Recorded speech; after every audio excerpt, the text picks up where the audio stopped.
आज से करोड़ों साल पहले, जब न मानव थे, न शहर, न सड़कें, उस समय धरती पर एक और ही राज चलता था। ये राज था डायनासोरों का।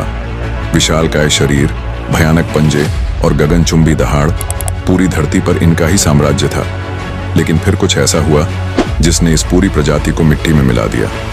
एक ऐसा अंत जिसकी कहानी अब भी धरती की परतों में छुपी हुई है। करीब 23 करोड़ साल पहले धरती पर जीवन का रूप बदल रहा था। छोटे छोटे जीवों से शुरू हुआ विकास अब डायनासोरों की शक्ल में विशाल बन चुका था। इनका बोलबाला पूरी पृथ्वी पर था, एशिया, अमेरिका, अफ्रीका और यहाँ तक कि भारत में भी। उस समय भारत एक अलग टुकड़ा था, आज की तरह एशिया से जुड़ा हुआ नहीं। यह गोंडवाना नामक महाद्वीप का हिस्सा था।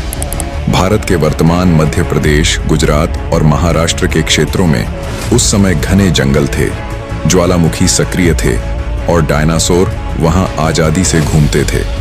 भारत में पाए गए जीवाश्म बताते हैं कि यहाँ रैप्टर जैसे डायनासोर रहते थे, तीव्र गति वाले शिकारी। वहीं सौरोपोड्स जैसे विशालकाय वनस्पति खाने वाले डायनासोर भी यहाँ मौजूद थे। लेकिन फिर अचानक लाखों सालों की शांति को किसी की नजर लग गई।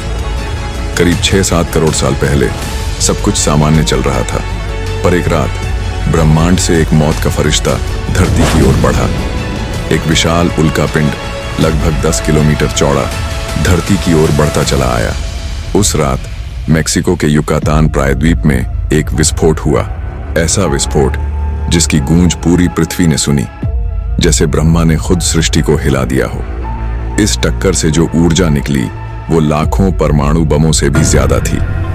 समुद्र में विशाल सुनामी उठी, जंगल जलने लगे और राख और धूल ने पूरे आकाश को ढक लिया। सूरज की रोशनी धरती तक नहीं पहुंच पाई, जिससे पेड़ पौधे सूख गए और खाने की कमी हो गई। डायनासोर, जो पृथ्वी के सबसे ताकतवर जीव माने जाते थे, धीरे धीरे भूख, ठंड और अंधेरे में मरने लगे। पर क्या डायनासोर का अंत सिर्फ उल्कापिंड से हुआ? भारत के वैज्ञानिकों का मानना है कि भारत में भी कुछ ऐसा हुआ जिसने इस विनाश को और तेज कर दिया। उसी समय भारत के डेक्कन ट्रैप्स, जो आज महाराष्ट्र और मध्य प्रदेश में फैले हैं, वहां लाखों सालों तक ज्वालामुखी फटे।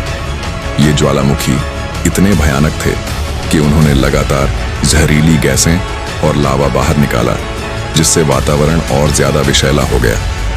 कई वैज्ञानिक मानते हैं कि ये डेक्कन ट्रैप्स ही असली कातिल थे, उल्कापिंड नहीं। अब सोचिए, एक ओर आकाश से आया विशाल उल्कापिंड और दूसरी ओर धरती की गहराई से फूटती ज्वालामुखियों की आग। दोनों एक ही समय पर, संयोग या कोई बड़ा रहस्य? कुछ वैज्ञानिक कहते हैं कि जब उल्कापिंड टकराया तब उसकी ऊर्जा ने धरती के दूसरे हिस्सों में भी ज्वालामुखी को सक्रिय कर दिया, जैसे किसी ने धरती के अंदर छुपा क्रोध जगा दिया हो। क्या यह महज एक वैज्ञानिक घटना थी या कोई दिव्य योजना? अद्भुत बात यह है कि हमारे भारतीय पुराणों में भी प्रलय का जिक्र आता है। ऐसी घटनाएं जहां संपूर्ण प्राणी जगत नष्ट हो जाता है। कुछ विद्वानों का मानना है कि प्रलय का एक कालखंड शायद यही था, जब डायनासोर जैसी जातियां समाप्त हुईं। क्या उस समय धरती पर कोई विकसित जीवन था जिसने यह सब देखा और अनुभव किया? कुछ प्राचीन मंदिरों की दीवारों पर ऐसे चित्र मिलते हैं जिनमें बड़े सरीसृप जैसे जीव दिखते हैं। क्या यह महज कल्पना है या डायनासोर की स्मृति? डायनासोर भले ही समाप्त हो गए, पर उनकी विरासत आज भी हमारे बीच है। आज के पक्षी, मुर्गी से लेकर बाज तक, वैज्ञानिक मानते हैं कि ये डायनासोर के वंशज हैं। यानी जो कभी आकाश को हिला देते थे, आज आकाश में उड़ रहे हैं। बस रूप बदल गया है, लेकिन असली रहस्य आज भी बाकी है। क्या डायनासोर का अंत अचानक हुआ या धीरे धीरे? क्या कोई प्रजाति बच गई जो आज भी धरती के रहस्यमयी जंगलों या समुद्रों में छुपी हुई है?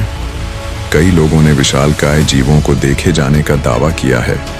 क्या ये डायनासोर के ही चमत्कारी जीवित प्रमाण हैं, या फिर धरती एक और विनाश की ओर बढ़ रही है और हम अगला डायनासोर बन सकते हैं?